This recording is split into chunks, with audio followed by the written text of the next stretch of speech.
Baik, semua selamat datang di video kali ini. Dan seperti biasa, kita ucapkan Assalamualaikum warahmatullahi wabarakatuh.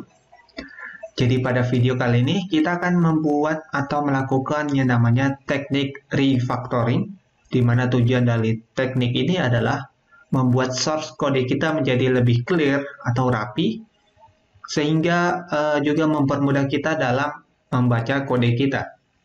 Di mana pada video sebelumnya, video 2 dari sebelumnya, kita berhasil membuat sebuah fitur tambah data.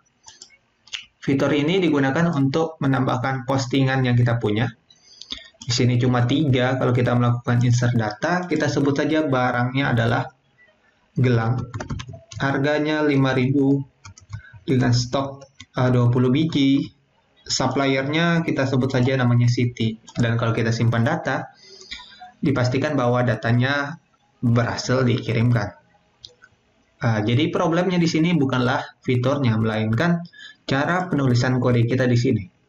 Kalau kita lihat di sini, kodenya memang bisa dibaca, tapi di sini terlalu panjang untuk sebuah controller.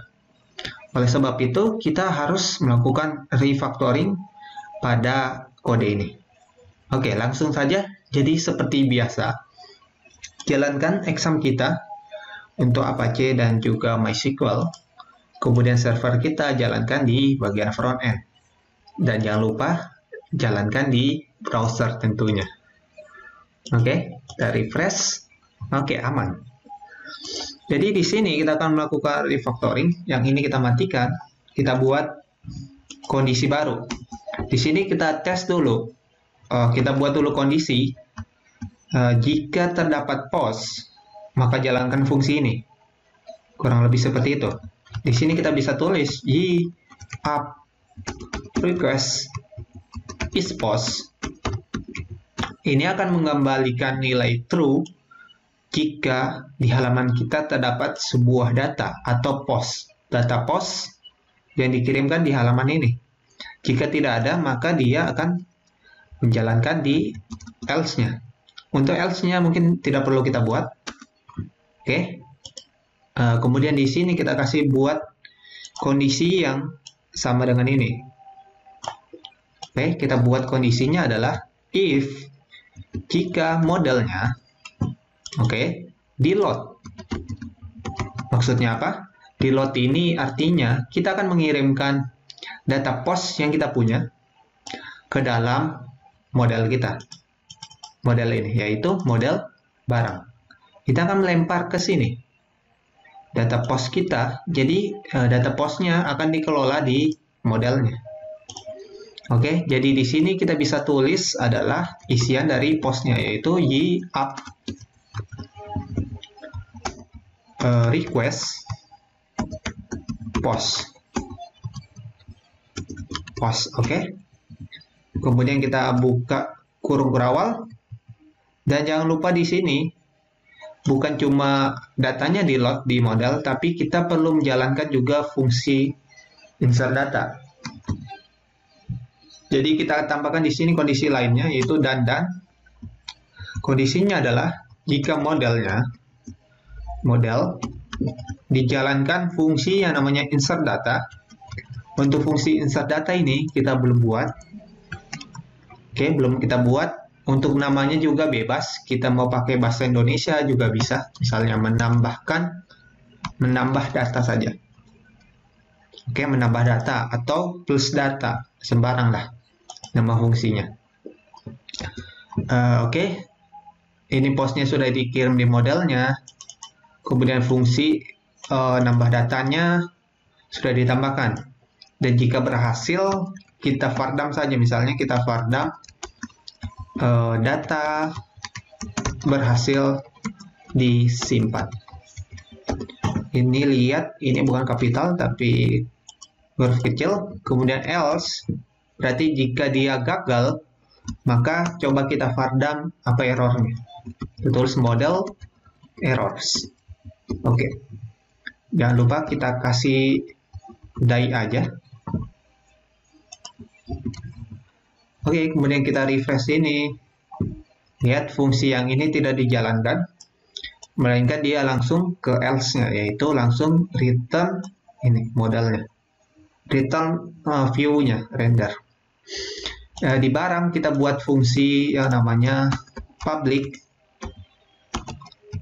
function menambah data kapital sesuai dengan yang kita tuliskan di sini. Kita tulis sini sama.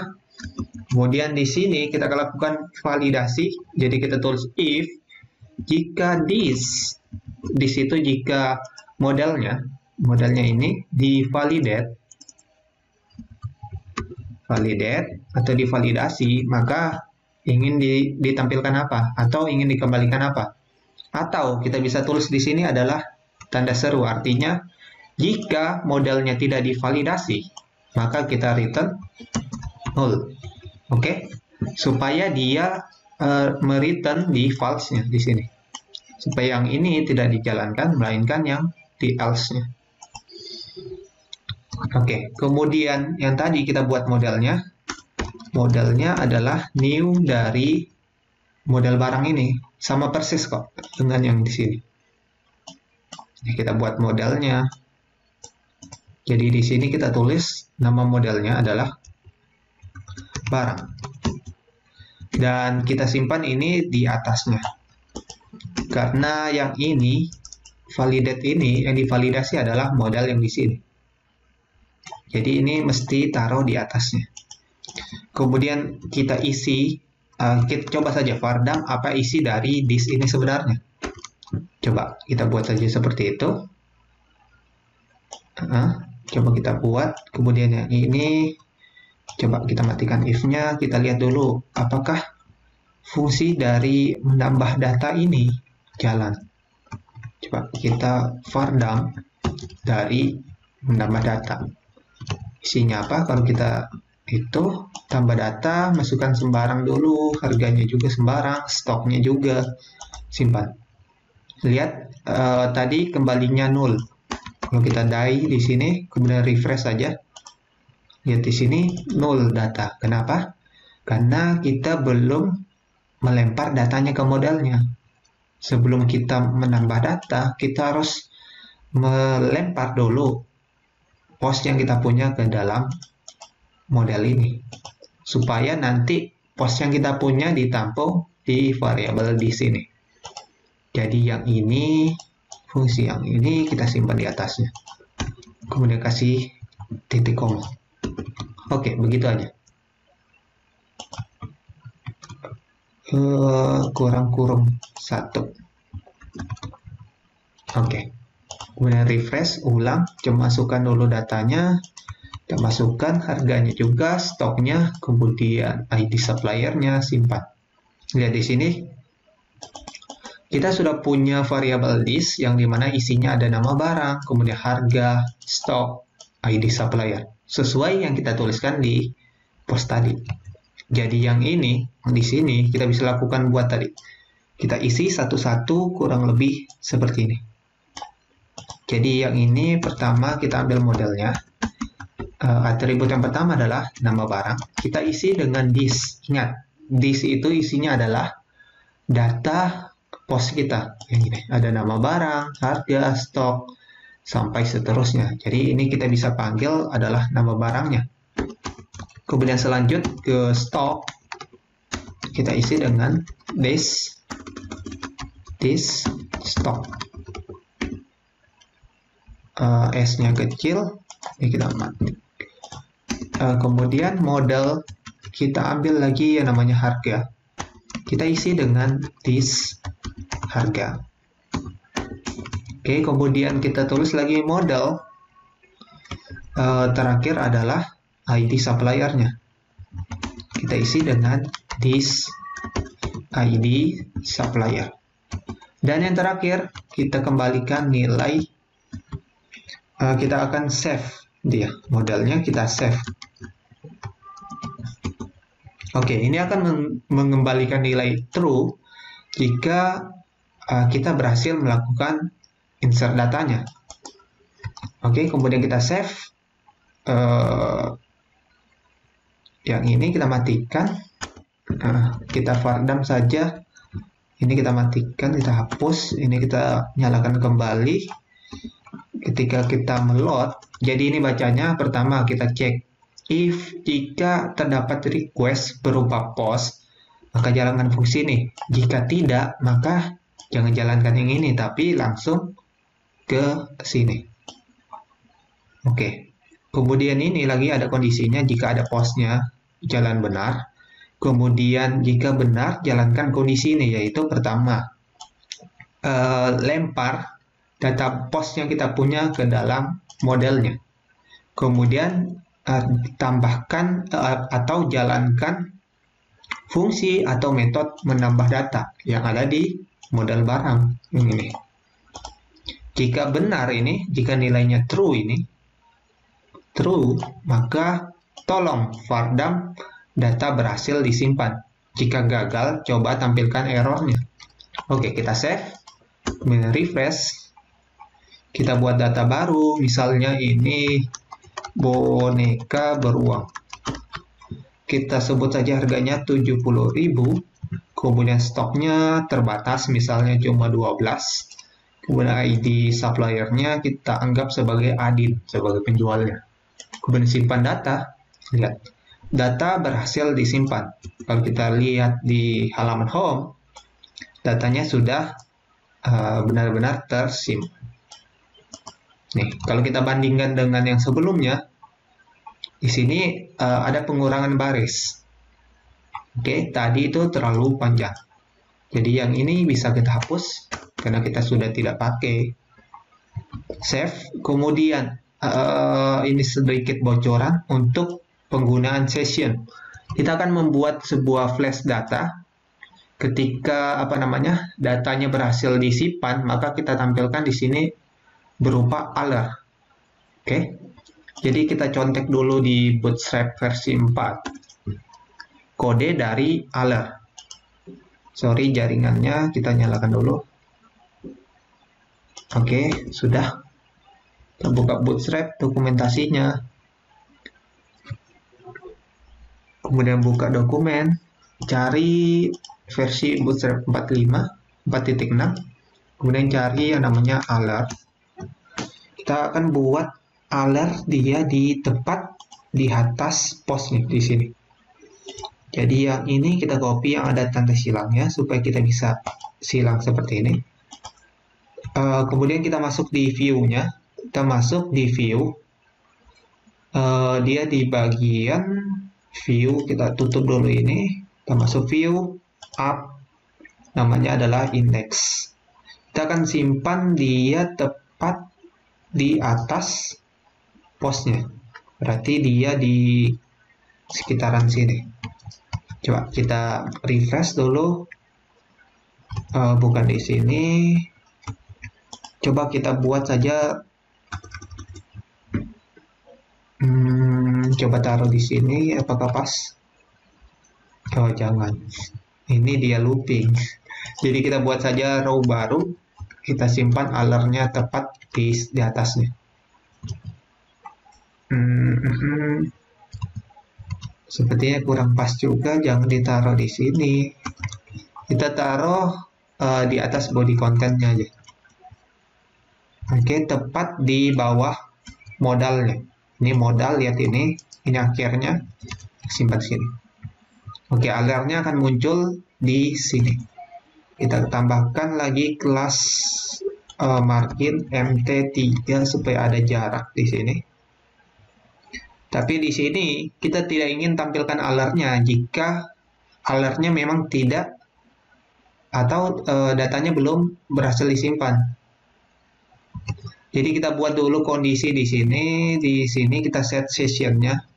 Jadi kita bisa buat variable session di atas ini. Session. Untuk penjelasan resminya atau penjelasan lengkap mengenai session ini ada di video berikutnya. Kita tulis up session. Kita panggil. Kemudian di sini jika dia berhasil, kita buat sebuah session. Kita tulis set flash success.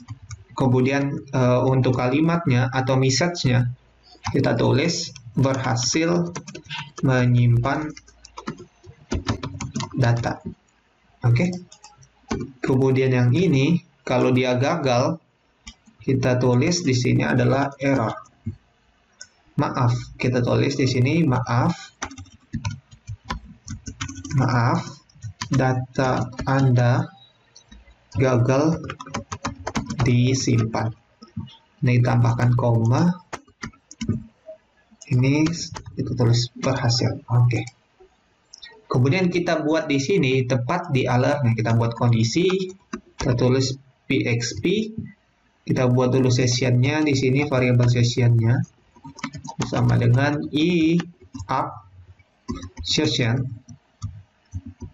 Kemudian di atas mana tadi? Mana alertnya? Di sini kita buat kondisi if jika terdapat session, kita tulis hash flash. Jika terdapat sebuah flash data berupa sukses, kita tulis titik 2 di sini. Bukan di sini, tapi di sini. Kemudian end if-nya kita taruh di ujung alertnya. End if.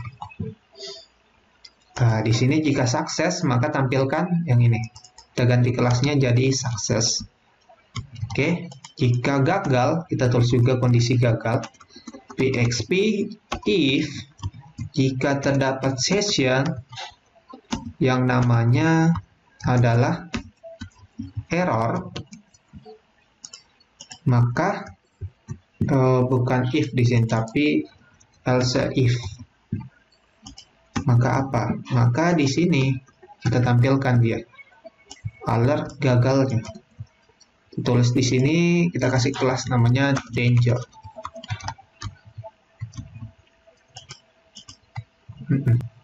Seperti ini. Oke, kemudian di sini untuk message-nya yang strong ini kita ganti menjadi PXP. Kita get, kita dapatkan message-nya. Kita tulis get flash dari success. Sedangkan yang di bawah sini kita dapatkan adalah yang errornya. Nanti penjelasan resminya ada di video berikutnya. Ditunggu saja. Ini sudah refresh. Kalau kita simpan data, kita sebut saja ini motor Honda. Misalnya harganya itu 19 juta. Stoknya terbatas, misal 2 saja. Kemudian adin simpan data. Lihat, di sini ada tulisan berhasil menyimpan data. Tapi kenapa double? Pertanyaannya kenapa double? Dia malah 2 kali di sini. Kita cek session. Ini dari mana kelasnya? Kita cek dulu di sini kenapa dia muncul tiba-tiba. Ini berada di kelas body content. Kita cari body content, ini alertnya. Tapi ini kenapa, dari mana sessionnya ini? Apakah dia dari layarnya? Kayaknya dari layarnya. Di layar, main layar, kita cari session. Ada nggak session?